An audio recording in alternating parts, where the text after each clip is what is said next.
Okay, so in this video, I'm going to be reviewing the Roland FP10, and the reason why I chose this over some of the newer keyboards that are out there. You'll have to excuse my attire, throwing on some sweatpants. It's kind of a lazy snow day, but yeah. So the main reason I went with this specific keyboard is because I was looking for a budget-friendly piano, digital piano, that wouldn't break the bank. This one, I believe I got used for about $450, but normally I think they range from like $500 to $600 new. Very happy with it. I don't like to spend a whole lot of money, like $1,000 to $2,000 on a digital piano when it has all these other settings that I would never use. This is very simplistic. It has 4 very realistic digital grand piano sounds, and I'll demonstrate a few examples. You'll notice it has several different instruments you can choose from, but there's 4 variations over here of grand piano, and then a few other basic instruments. But let me show you some of the ways of working this. I want to show you a sample of what it sounds like, as well as some of the string sounds, and how you can also use what is it called? You have the built-in metronome. Basically, you would press this key over here. I can show you. Hold down the piano function, and then you hit this, and that turns that on. And then while you're holding on to that button, you can increase the speed, or you can slow it down. Or if you want to change the way the beat is set up, that's a little aggressive. Anyway, and then you also have the volume of the metronome.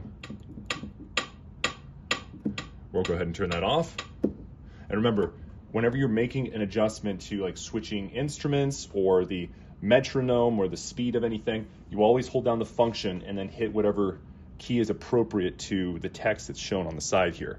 Hopefully that makes sense. We'll go ahead and demonstrate some of the 4 main grand piano sounds. Personally, I like the 4th option. I think it sounds more realistic, but to switch between them, I'm gonna hold down the function and hit 1. And then here's the sound.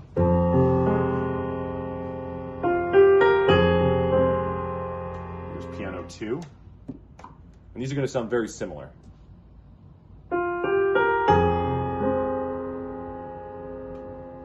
Option 3. And option 4. So they just have a slightly different sound. I would say option 4 has a little bit more treble. You can switch between like electronic piano or whirly clav. A little bit of that. Some jazz organ. Some pipe organ.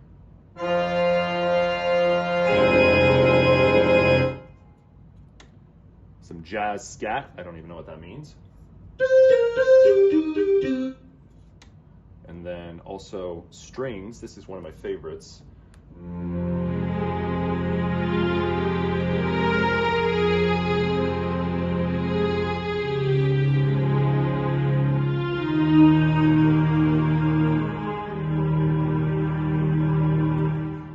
You've got the pad.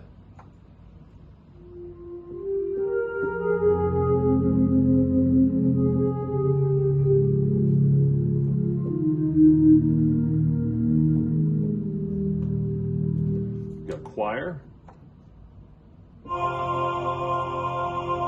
Honestly, I never like using choir. It never sounds very realistic. The nylon guitar.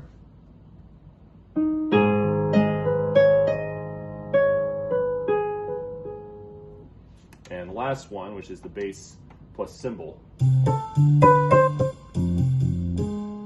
I honestly can't imagine ever using that. So we're going to go back to piano 4. And I'm going to demonstrate maybe half of a song, just so you have kind of an idea of the quality of it. It does have stereo speakers built in. I think it's great for just practicing live, like at home or even with the band.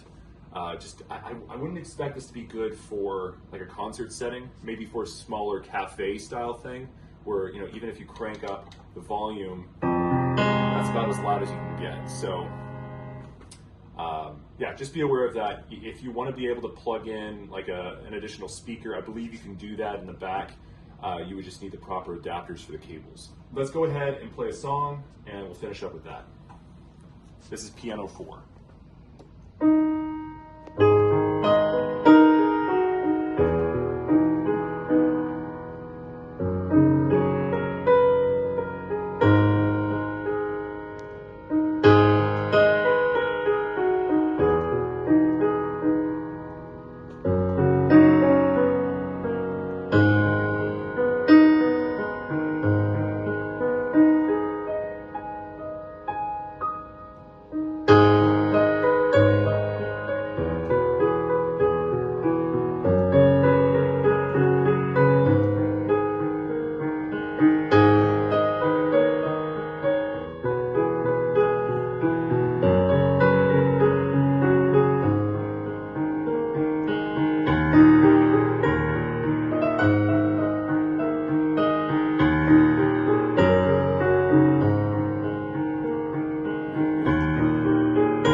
There you go, the Roland FP10. If you want to get a link directly to the product, feel free to check out my description, or if you have any questions, feel free to leave a comment. Thanks.